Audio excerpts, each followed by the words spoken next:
Hi guys, my name is Lauren and welcome back to my channel. Today we are doing the Booktube Real Talk tag.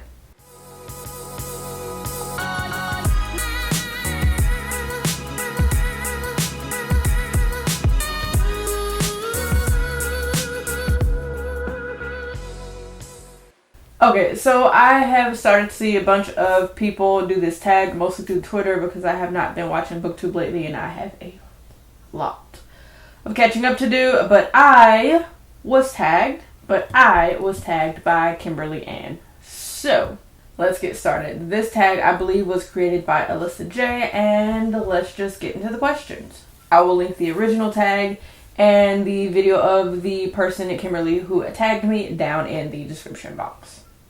Number 1, what's something nobody told you about Booktube before you started your channel?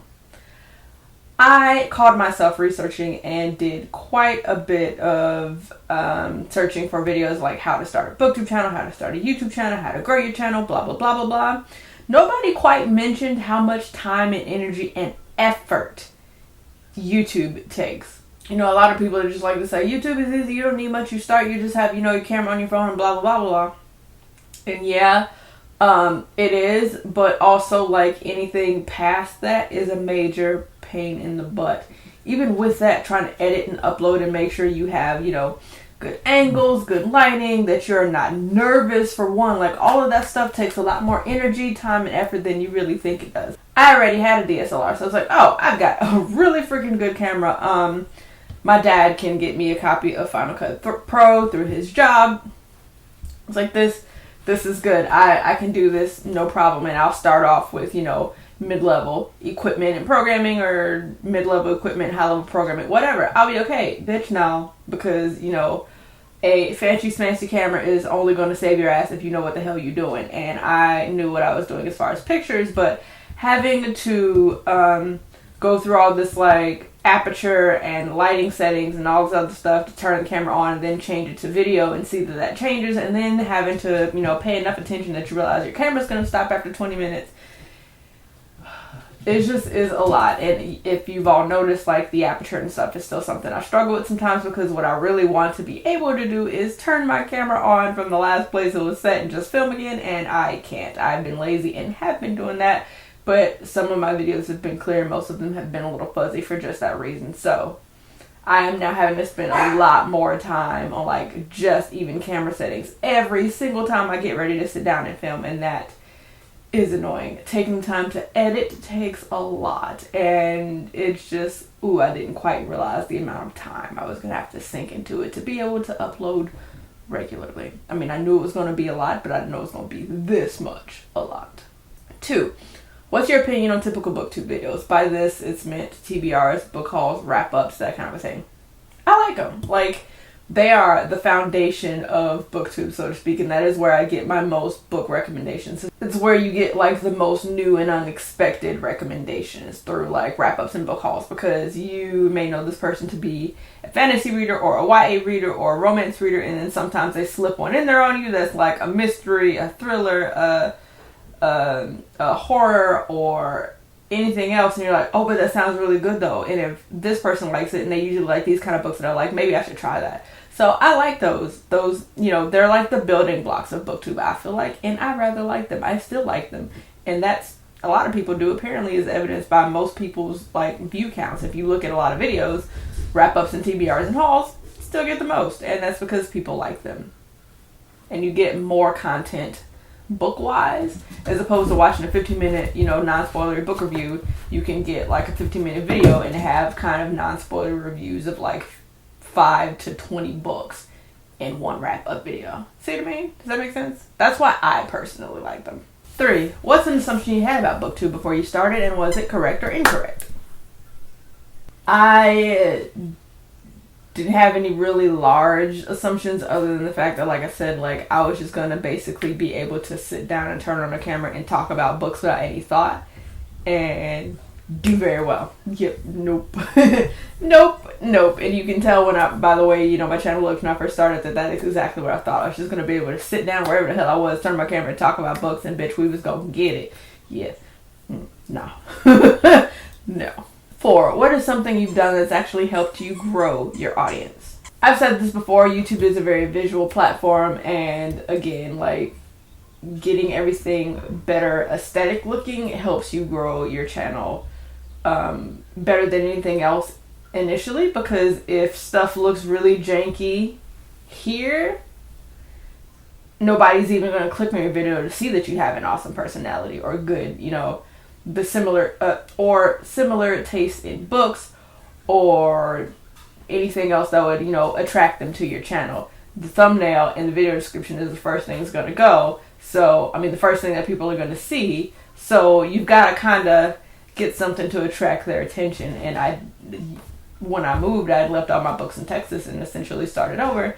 And I quickly realized, like, there were some things that were working against me on a visual platform. So I needed to get some bookshelves and start, like, making it known, like, hey, this person's maybe talking about books. There's a lot of books back there. What's she talking about? Okay, let me look. Hate to say it, but that was one of the major changes I made, and then my channel started growing a lot better, because before anybody thinks that whatever the hell I say or do is funny or hilarious, I had to start getting my background cleaned up, make it more interesting, and a lot of my thumbnails had that giant fucking glass of wine. Giant. 5. What is a common mistake you see new booktubers making, or that you made? So what I did was, my lighting was very bad. Like, even if you have, like, you can film on your phone, it's perfectly fine. Phones now take amazing video, but if your lighting is bad, people are not gonna click on that bad boy. And my lighting was shit, but I figured, hey, it's okay, because people are gonna like what I'm saying. Bitch, they gotta click on the video first. I can't say it enough. Like, it's you gotta have a marketing mindset for this. And I see that a lot of people don't when they initially start, and a lot of people kind of, and that works for some people, but for the majority, it does not.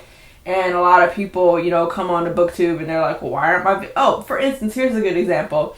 The person who came on to Booktube and started a brand new video, Booktube newbie tag, I think it was, and it's basically like, I can't stand all these people who sit in front of this camera with all this makeup on their faces and talking about all these damn young adult books, and basically just trash, like, young women in the community that's made up mostly of young women. Like, you gotta have a marketing standpoint. Bitch, that's a dumb idea. Like, it's just a very stupid idea. It's like walking into Foot Action or Foot Locker or, just any kind of sneaker store and be like, fuck sports. Sports are stupid. Hey, can I have a job here? We sell mostly sports stuff, so no, motherfucker, you can't. No! That kind of thing. Like, that's grossly exaggerating, but essentially it's the same. You can't, and this, like I said, I don't see a lot of people do it, but this is an example of, like, how I think more people need to look at it with a marketing standpoint. Not because they want to get paid, but if you want more people to watch you just in general.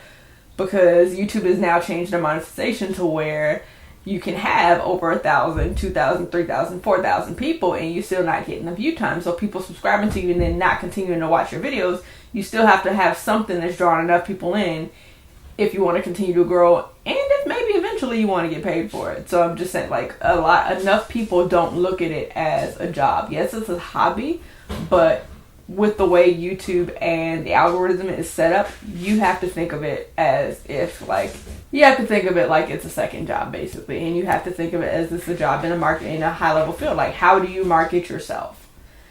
What is your brand? And mine is shit talking with a lot of fucking alcohol in my hand. And it's worked for me so far. Just saying. Like, it hasn't worked as well as some people's, but for me so far, it's working. It's working better than what I was doing in the beginning. So don't come into a platform and, you have to study that platform, realize who the market is. And you may have, like, a niche thing. Like, you may watch only anime and read only manga, and that's all that you talk about. But realize that if a lot of people do not, it's probably a bad one, because a lot of people read manga, and manga is a widely diverse genre, has a lot of subgenres in and of itself. But just saying, like, if a lot of people on Booktube don't read manga, like, maybe think about branching out every now and then, because that's how you're going to grow your channel. And maybe people who don't watch manga are going to come to your channel for manga recommendations because they saw one of your recommendations that looked really cool.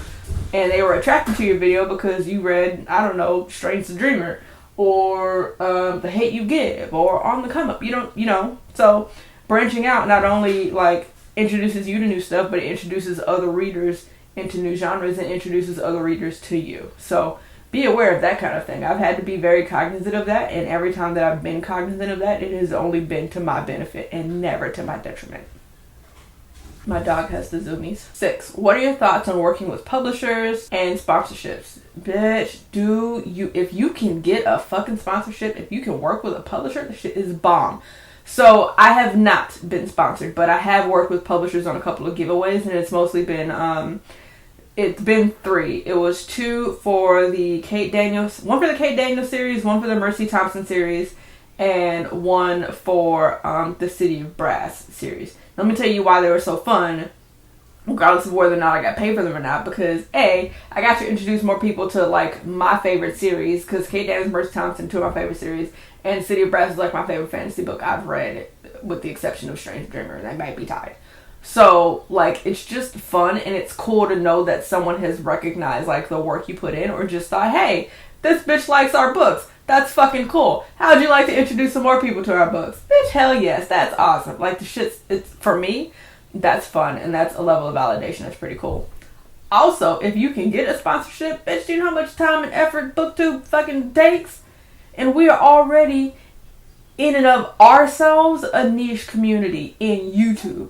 We're not going out and pranking people and doing stupid shit like somebody who went to Japan and acted a donkey, who I'm not going to name, but makes millions of dollars to be a complete dickwad. We have a very tiny percent of the YouTube pie. So anytime that you can get paid for all the money and effort you put into it when you started this channel, knowing you are going to get 1 million, 2 million, 3 million subscribers, and you just want to do something you love, if you get paid for that, please do. I want you to. Please do. I don't know why people get so mad at people getting sponsored. It is a lot of time to think of these things, to post them, edit them, refilm them. If your dogs don't stop making noise, if your kids are noisy, if your neighbors are noisy, your friends are noisy, your sister in the other room crying or something, I don't damn know. It is a lot of time, effort, energy, and money for lighting, camera, tripods, light stand, editing, software, figuring out free editing software, getting software to edit these friggin' thumbnails. Like, it is a lot. If you can get paid for that, bitch, please do. Please be reimbursed for a very small portion of your time. Like, it's not going to cover the amount of time and effort and energy you put into this in the beginning, but if you can grow and continue to get that money, yes, child, please do. Hats off to you. I want everybody to do it. Like, if you can get it, I'm happy for you. If I can get it, please wish that luck on me, okay? Because I think that's great that people get sponsored to talk about books. Because we a bunch of nerdy-ass people. If somebody going to pay us to be nerdy-ass people, honey, I am here for all of it. 7. Do you think Booktube is dying? So did y'all see the YouTube feature that talked about Booktube and had Michelle Obama in it talking to some of our most popular booktubers? Did y'all see that? Booktube is growing by leaps and bounds, and I think if anything that may be why people's viewership is going down is because now there are so many people that you can watch. Because so many people are getting introduced to Booktube and going, hell yes, this is awesome, I want to do that too, because that's what the hell I did.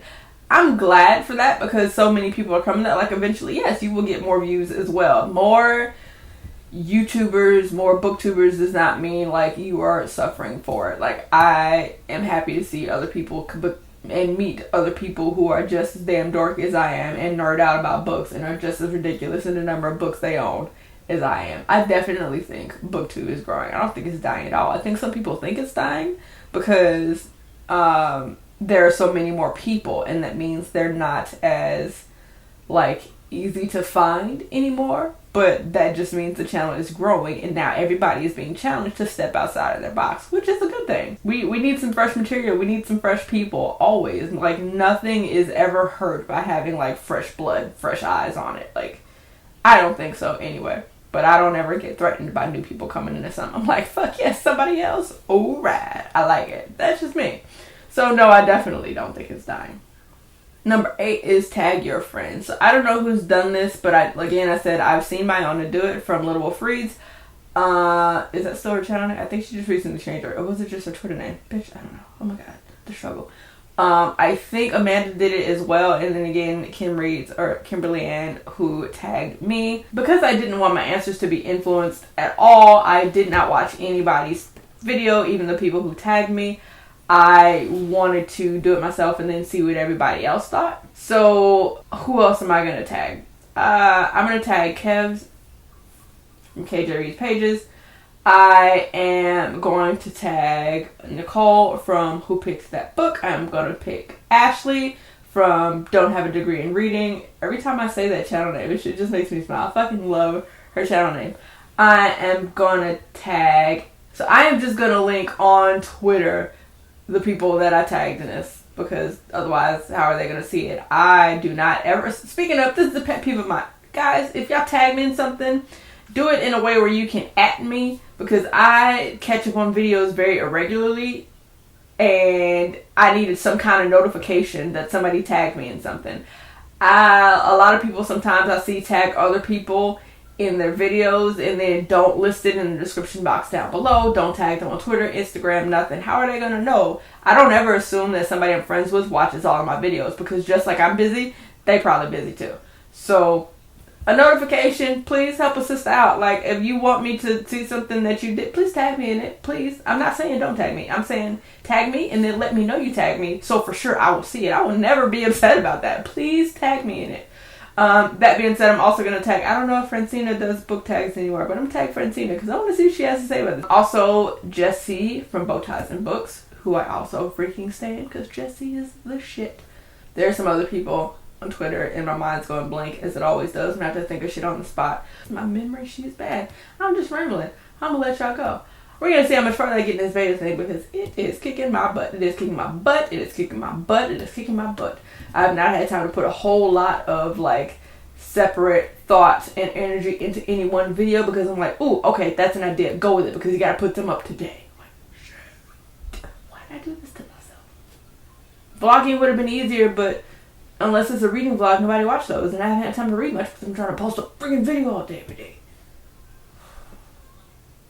I'll see you guys later, because I'm doing the fool right now.